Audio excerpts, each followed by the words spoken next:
Secret Invasion on Disney Plus?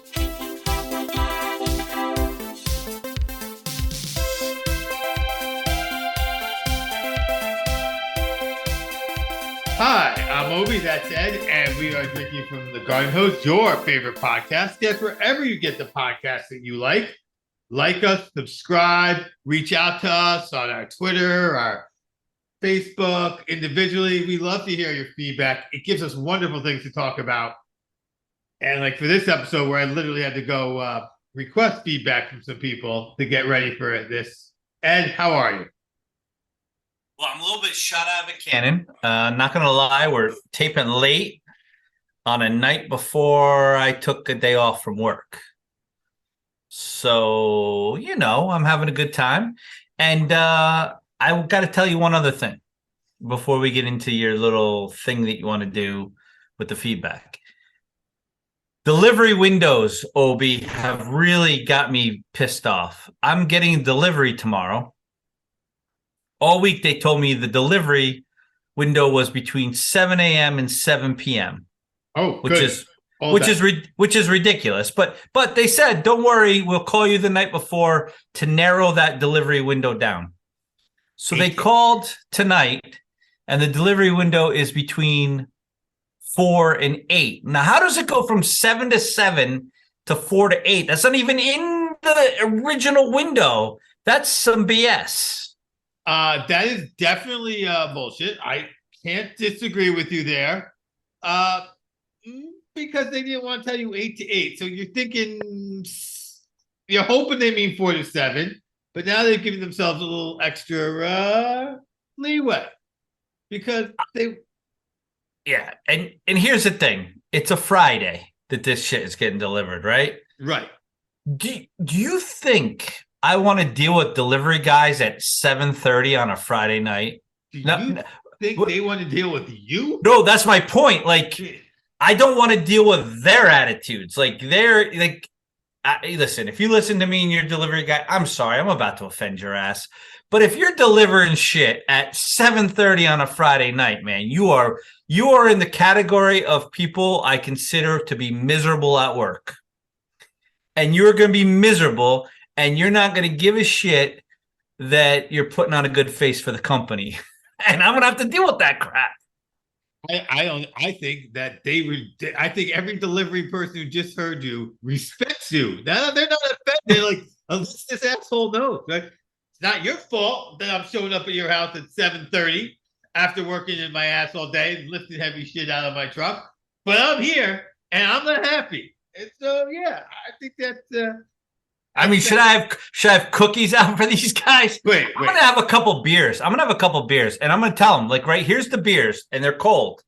Here's the deal: you put this shit in right without any gruff, you get the beers. If not, no beers, and I'm not gonna give you a 10. You're gonna circle the little receipt, tell me to give you a 10 on the survey, and you're not getting a 10, and you're not getting beers.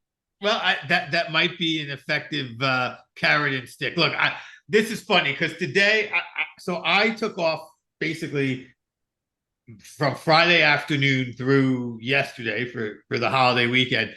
And one of my coworkers calls me up today and he says, so listen, at 4:45 on Friday, our boss calls me with this thing he says needs to get done today. He's like, he had no knowledge of it. It fell out of the sky. He's like, so what do you do? What do you say then? When your boss says that, I'm like, listen, I backed him up 100%. I'm like, you hope that one of the other people you have to contact has already left and you could just say it's dead in the water. But bottom line, what do you say? You're diplomatic. You have to be diplomatic. I don't know how you are diplomatic, dude, but I would find a way to politely be like, do it. Wait a sec. Wait. You are giving somebody advice that if their boss calls them and asks them to do something, our shared boss, and asks you to do something, the response is, can't do it. No, that's not the response. The response is be diplomatic. Yeah. You know what diplomatic is when your boss asks you to do something? Thank you, sir. Can I have another task? I No, no. So Yeah. we're gonna get off. You've been hanging out with millennials too often. These freaking No, millennials are polluting your brain. maybe because given and maybe other work environments, it would make more. I could see that, but in the particular environment that this gentleman and I work in, 4:45 on a Friday to do the task that was given is no, no, no. It can't be done. You sound like my kids that say no to me when I ask them to clean their room. Well, No, this is the we talk about this all the time. This is the society that we have going on here, that people think they can say no. You can't say no to your parents, and you can't say no to your boss. well, I don't care, Obi. You can't say no. Well, Ed, I suggest that you embrace the no, and the next time your boss calls you at 4:45 on a Friday before a holiday weekend, you find a way to be diplomatic. Obi, you're forgetting one really important piece of information here. Yeah. Yes, I do have a boss. Right. But I'm a boss to a lot more people than our bosses to me, if you know what I'm saying. So yeah. I'm not a fan of saying no to the boss, because no one says no to me, if you know what I'm saying. Well, this was a definitively unreasonable request that was put on my coworker, and he was fortunate that he didn't even have access to do what was being asked to do. So, Obi, I'll go one step further, and I'm going to ask you a question. You should plead the fifth on this, because you could get fired over this question. So plead the fifth. And this question is really for your code worker. Why do you work for someone who's going to ask an unreasonable request at 4:45 on a holiday weekend? I plead the fifth. I know. I said to plead the fifth. It's a rhetorical question. It's a rhetorical question. As a boss that you should not say no to. I'm telling you this right now, Obi. You should not say no to me. It's not going to sit well. But I also am smart enough and self-aware enough. I would never ask an unreasonable task at 4:45 on a holiday weekend. Matter of fact, let's face it, 4:45 on a holiday weekend, I'm already half in the bag. So you have answered the question there a little bit. People don't say no to you at 4:45 on Friday on a holiday weekend because you are not asking the question. I'm not asking the question. Right. Yeah. I agree. So I think that part of this is if you have a boss who's going to ask you a question at that time, get a new boss. Seriously, get a new boss. And I know you can't say that. And you would never. Actually, you love working for the guy. I get it. But this other guy. He wouldn't ask me that question. He wouldn't have asked me to do that. Well, because he knows you got millennial kids and you learn from them. You're going to say, stick it up your ass. I would have been diplomatic. I also would have realized upon looking at the request instantaneously that I did not have access to do it. But that's another scenario. So we've now covered bosses and millennials. And for the task ahead, I love the fact that you planned 2 weeks for tonight's episode, and I just took us right off course. But I did it. Here's where it's going to get great. So we've discussed trying to figure out a song that was better than, and I'm not even sure which one of the big three we settled on. Oh no! What do you mean? We settled on it. We settled on "Sweet Child of Mine." Okay, I'm gonna say first of all, it didn't even matter because whether it was "Sweet Child of Mine," "Welcome to the Jungle," or "Paradise City," this task that I set myself off on was going to be difficult. It took one of the top 50 songs from the generation that you and I grew up in and lived in and were wholeheartedly involved in.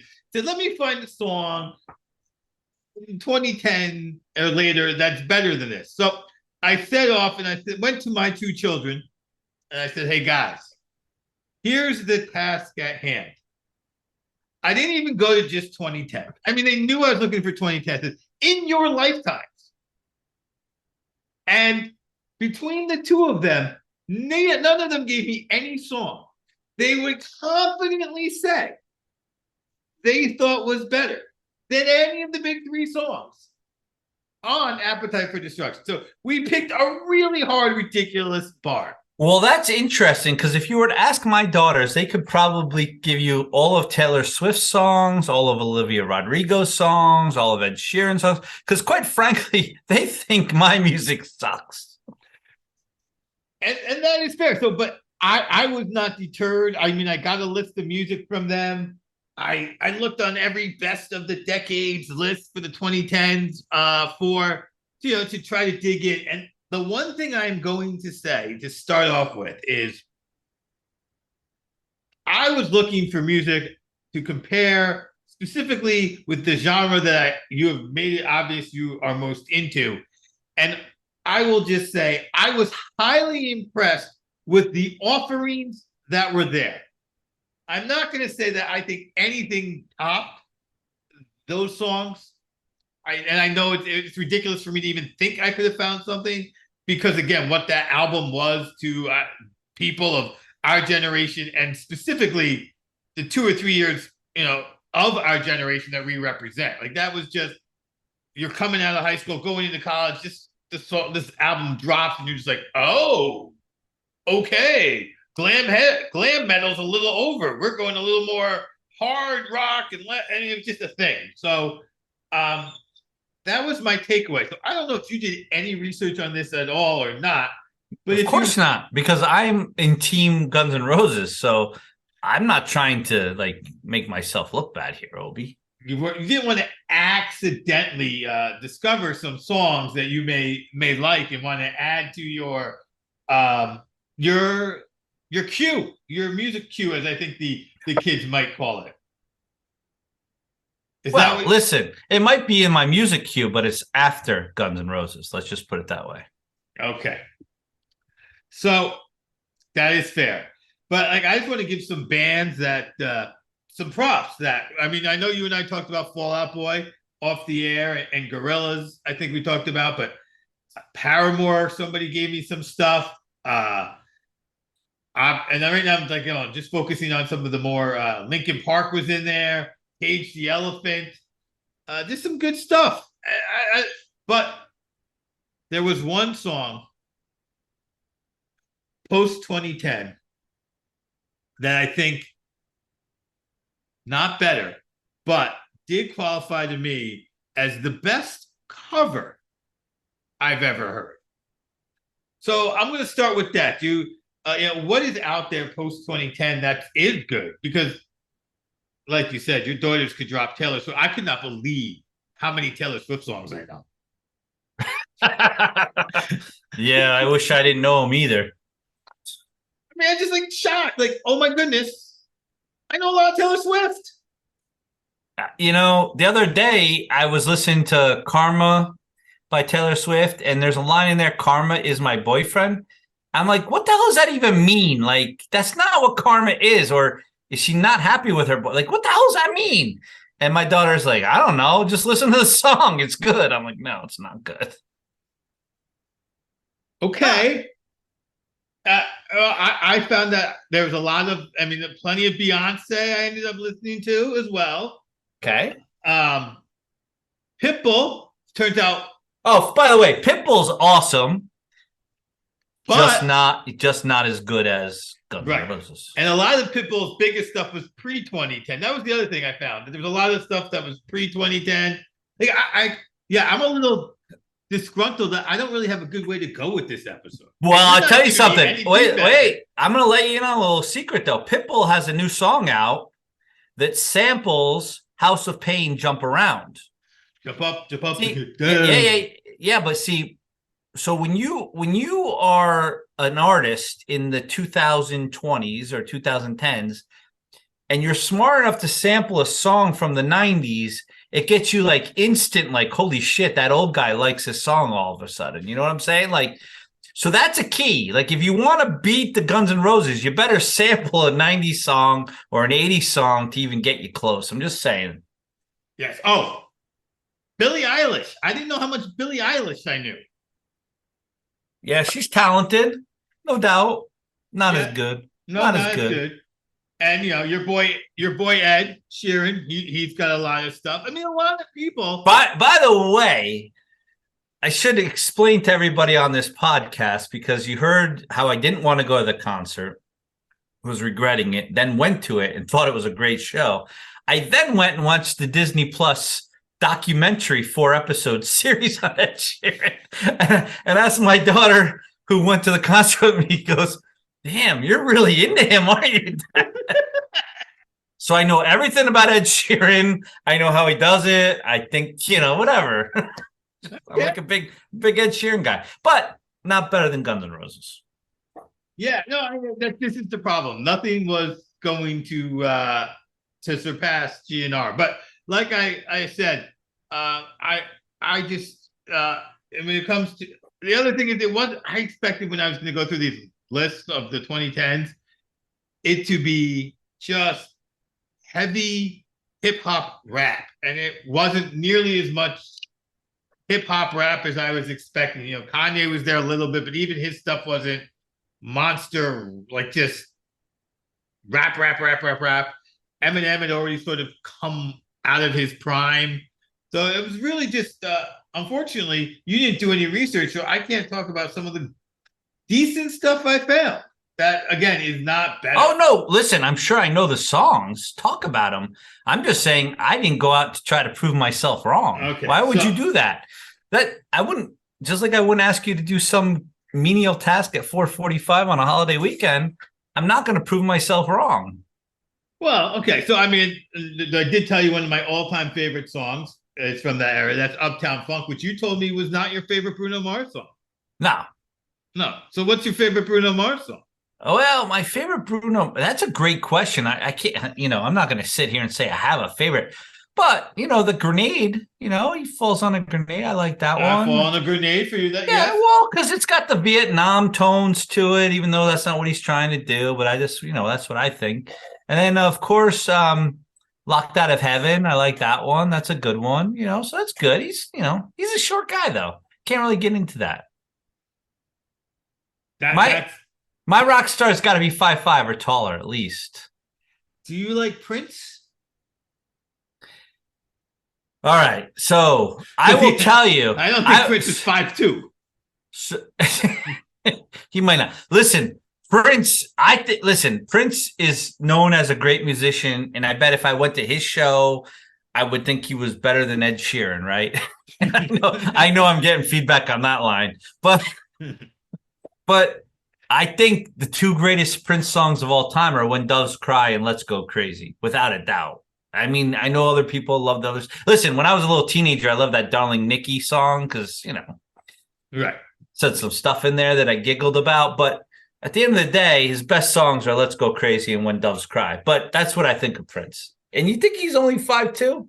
All right, so he's my exception. He's the only rock star. I don't know how short he is, but he is short. He always wore high heels, that's for sure.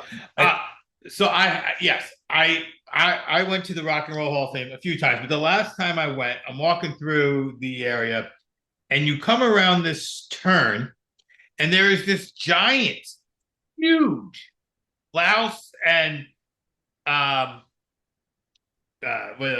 bottoms, and it looks like a Prince outfit. And the first thing you do is you go, "That's too big for Prince," and then you realize it's Jimi Hendrix, and that's when you really can realize. That's so funny. I was about to say, was it Hendrix? It was totally. I was like, but it was like obviously just too tall for Prince, because I know Prince is a tiny guy. I don't know again how small.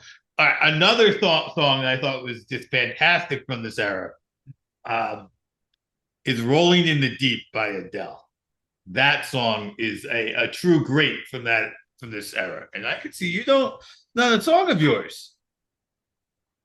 Okay, I can appreciate the song, Obi, but I think part of the problem is genres, right? That doesn't fit with a Guns N' Roses genre. So I can't they're not in the same category.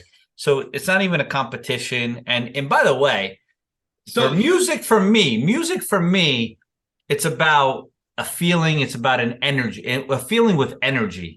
That Rolling in the Deep is a feeling maybe, but there's no energy there. We got to go Guns N' Roses. And now that is where I differ on you. I think there's a lot of energy in that song. which is So when you hear that, you want to get up and move around? that particular Adele song. Yes. Yeah. Oh, Oh wow. yeah. So we should have a video episode one time of you dancing to Adele's Rolling in the Deep because I want to see that. Because I call bullshit. There's no way you're dancing to that song. Okay, I call bullshit saying that you're not. I mean, it is. Oh, I'm not dancing to Adele, and I'm gonna tell you, I'll dance to the Sweet Child of Mine, just Okay. like Axel did in the video. That's right. You can't see Obi right now, but you got to move side to side. Okay. So then I think if we're going to stick with your more of the rock songs. Well, you could give me your songs. That's fine. I'm just Okay. gonna. All right. You're just going to insult my musical taste. I don't care. Uh, Well, it could be also other people's that gave you the feedback. yes. Yes. This is true. We know it's not your kids because your kids know that Guns N' Roses is better than any song after 2010. Again, my kids did give me a whole bunch of songs to consider.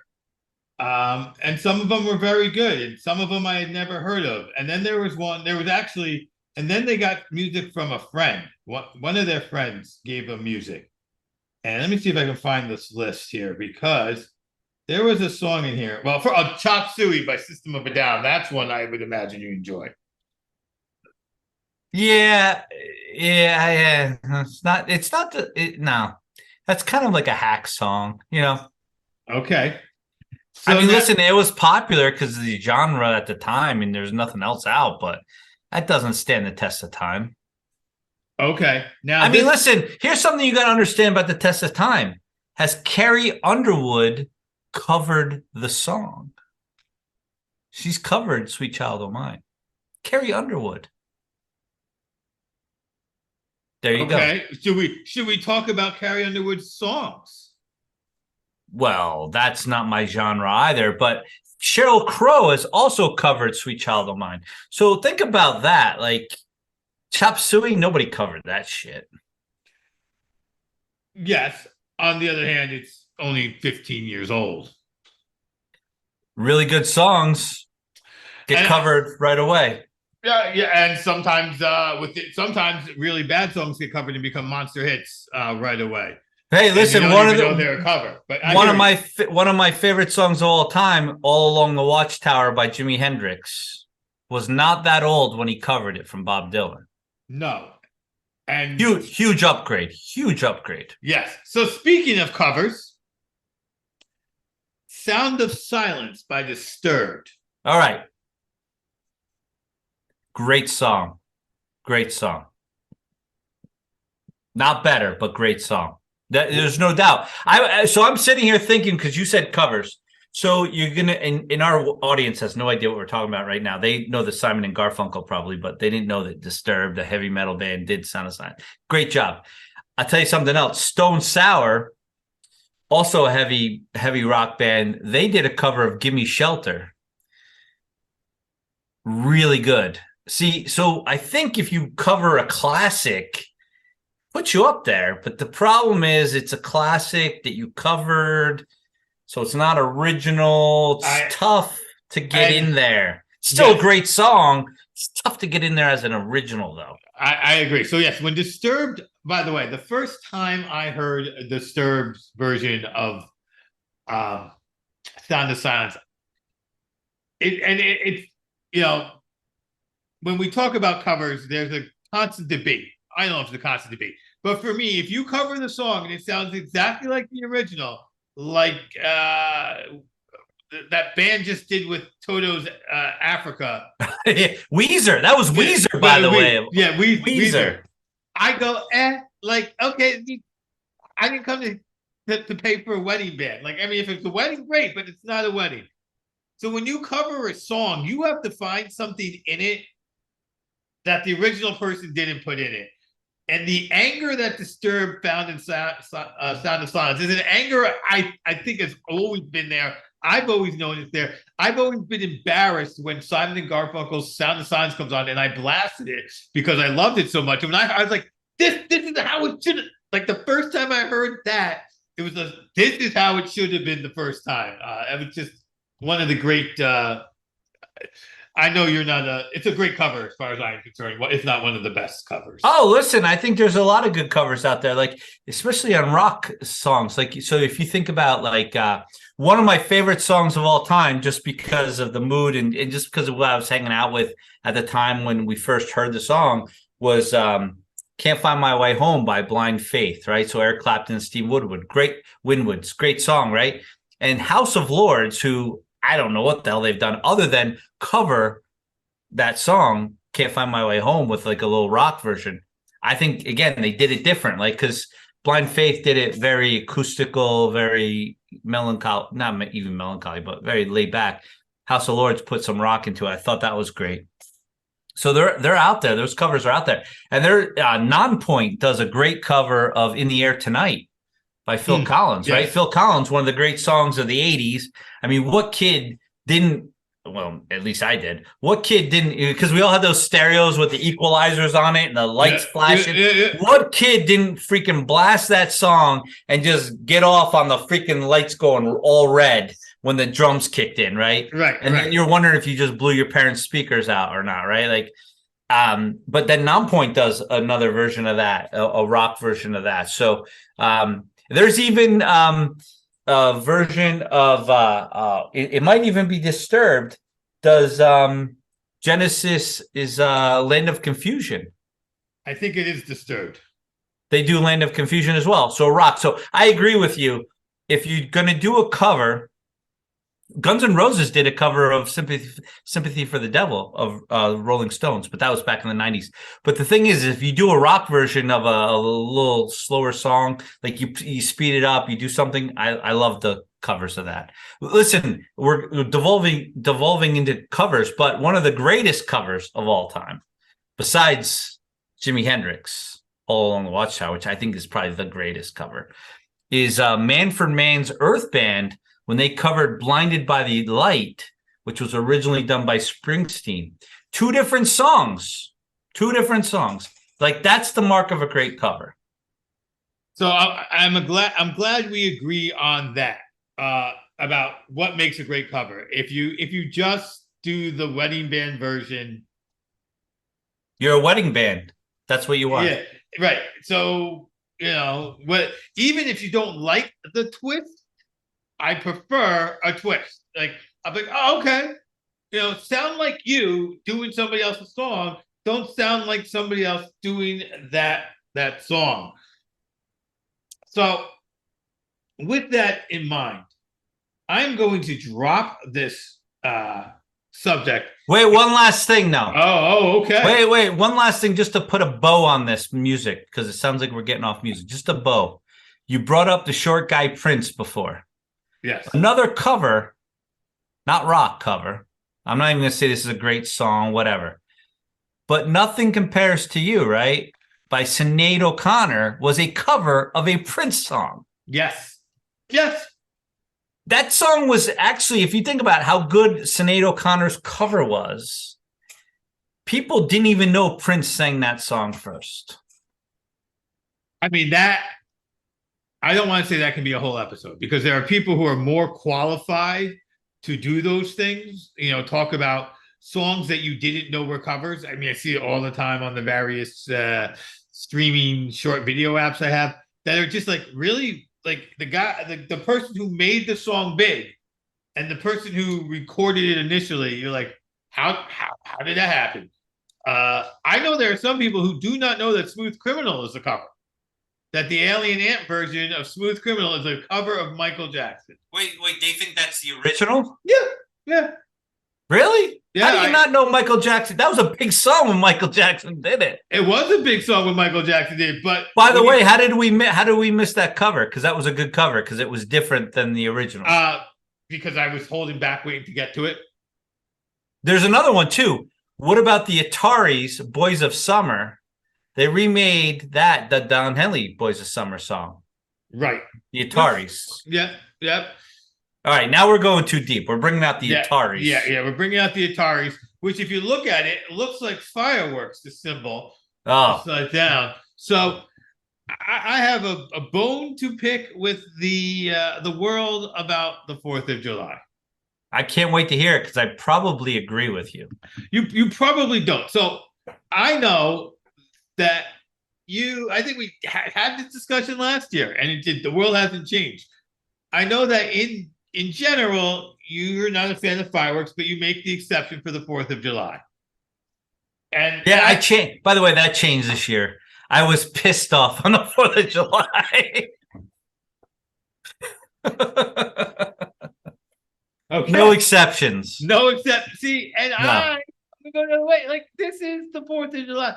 The number of people posting starting on like June 30th about their dogs and the 4th of July. I get it. Oh, I understand. Now I'm gonna fight you. Let's see I'm where you're not going. I'm not launching fireworks in New Jersey. We can't legally. I mean, I'll get the ones that go pop, pop, pop. They're not scaring anybody. By the way, you legally can't in Connecticut, but trust me, it's like I felt like I was in Beirut once again this year.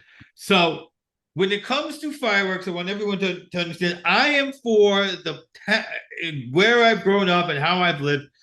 I am for the town show in every town, like going off. And I'm sorry your dog is going to be affected. But when people were like going, don't go to fireworks, instead buy food for a dog shelter, that was the line too far for me. Whoa, wait a second, Obi. I think you might not have been reading those posts correctly. I think you might have been speed scrolling to try to find songs better than Guns N' Roses. Because I saw all those posts as well. I don't think those posts said don't go to the town fireworks and donate money to the dog shelter. I think it said don't fire them off in your driveway, asshole. Give them money to the dog shelter. Well, so it didn't say either of those clearly. Oh, that's how I read it. And you, who don't want people firing them off in their driveway because that's what you experience where you live. Beirut. I live in Beirut, Lebanon from about June 23rd. And they were going off tonight. So apparently till past July 7th or 8th. I don't know when I move out of Lebanon. I'm not really sure. And I, on the other hand, on the 3rd, heard some a display that was definitely not somebody's house. And then on the 4th, I heard a few displays that, again, were definitely not somebody's house. So I live in a different environment. So when I see that post, I'm like, what do you mean? Yeah. What do you mean? So Obi, town fireworks are perfectly fine. They're controlled. They're professional. They're typically isolated for fire safety reasons and not setting your house on. All that's good stuff. Not blowing a finger off, whatever. But I'm telling you, the dog thing, listen, the firework, listen, if I live next to where the town set fireworks off, that's my own problem. Like they were setting fireworks off there probably before I lived there, right? But when the asshole down the street decides he's going to like impress his buddies, that's the problem. I was laying in bed on 4th of July and I thought it was a thunderstorm outside with all the lights shining through my window. So then, but I kid you not, I went out and walked the dog the next day and I was expecting to find shrapnel everywhere, right? And I didn't find shrapnel anywhere. I'm like, that's really odd because my window was bright white. I can't believe like it's not like right next door. Apparently I walked down the wrong street because today I walked down the street. I make a turn, and all of a sudden, I see this pickup truck. And I'm not even exaggerating. And I know everyone accuses me of, why not exaggerate? Don't let the truth get in the way of a good story. But this, God's honest truth. There's a pickup truck, a full-body pickup truck, and I'm walking by it, and I just glance over. I'm like, wait, whoa! I glance again. The whole pickup body, the whole back, was filled with firework debris. And I'm talking like mortar, like I'm talking like big ass tubes in the back of this truck. And I'm thinking two things to myself. These are the motherfuckers that were lighting up the sky.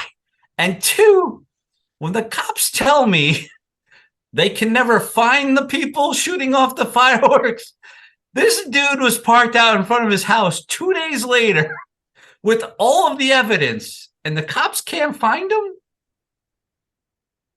Well, he's not looking very hard. Clearly not. That's my point. Oh, we can't find him. It's like a Laurel and Hardy episode. I can't find them because you're looking around at each other. Like, are you kidding me? Like, this dude's whole bed was like, think about that. And I think it's impressive that he decided to launch fireworks with an electric truck. No. Well, it's funny that you said electric truck because it was this pickup truck was parked right in front of an electric company van. Like 3 phases electric company, and then the pickup truck. I don't think the pickup truck was related, but they might live in the same household. Okay. Yeah. 2 days later, all the evidence right out in plain sight. And I thought to take a picture, and I didn't. But I'm guessing that truck is still going to be there tomorrow, and I'm going to get a picture of it. Not the license plate. I'm not looking to get this guy thrown in jail. I just think it's hilarious that they put all the they're good Samaritans. They cleaned up their own garbage, but instead of putting it in garbage bags, they put it in the back of the truck. Oh, I was thinking they launched it from the back of the truck. Oh, not the way this was situated. No, okay. Oh, no, we're talking the whole truck filled up to the top. Like it was just all thrown in there. Like we're talking cubic yards of firework debris. Maybe this person is a good Samaritan and was picking up everybody else's trash. Then they're an idiot because you should get your ass to the dump. By the way, I don't believe that because just so you know, there was debris all over the ground around it, if you know what I'm saying. Yes. That's where the shrapnel was, right? The shrapnel was on the ground. Right. All the tubes were in the truck. Okay. All right. I want pictures just because I think it's funny. So here's the deal, though. For everybody out there who agrees, for everyone out there who doesn't agree with me and thinks, who cares? Your dog doesn't mind fireworks, so screw everyone else's dog. Whatever. Good for you. But if you have a dog like mine that hates fireworks, we did find a solution this year, Obi. Yeah. We put the Alexa on classical music, very loud, and the dog laid right next to the speaker and was fine. Okay. So the dog deafened itself. We deafened the dog, yes. Okay. With shitty music. But hey, you got to do what you got to do. Now, is this something you heard works? So you tried it? Yes. Or? Oh, okay. Yes. Because in all those posts that you thought were talking about the town fireworks and donating to a animal shelter, I read those posts and it talked about what you can do to help comfort your dog. And you got to make a nice quiet spot in your house with some music that drowns out the fireworks. So, yes. Okay. All right. Well, now I know that those posts are not directed at the town fireworks. No. And if they are, those people got to get a life. Okay. Because I was, maybe it's because I live in a different, I live in a community where fireworks, I know you live in a community that's not that way, where just fireworks are not, people have the ground fireworks, and those are not loud. They are pap. It's not loud. Trust me. By the way, this pickup truck had better fireworks in the back of that truck than your town probably had. I'm telling you, I'm not joking. This was like Macy's freaking fireworks caliber in the back of this pickup truck. I should have taken a picture.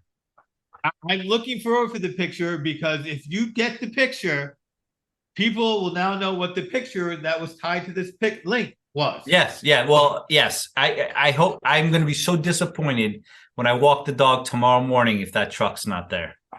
So disappointed. We're going to be heartbroken. We're all going to know. And, once again, not letting the truth get in the way of a good story. That's right. And if I don't get the picture, you guys are all going to think I'm a liar. No, we're not going to think you're a liar. We're going to think... I'm exaggerating. That's what I get told. We're going to think you suck, because the charm is that we suck. I'm Obi. That said, thanks for listening. We'll catch you again in 2 weeks.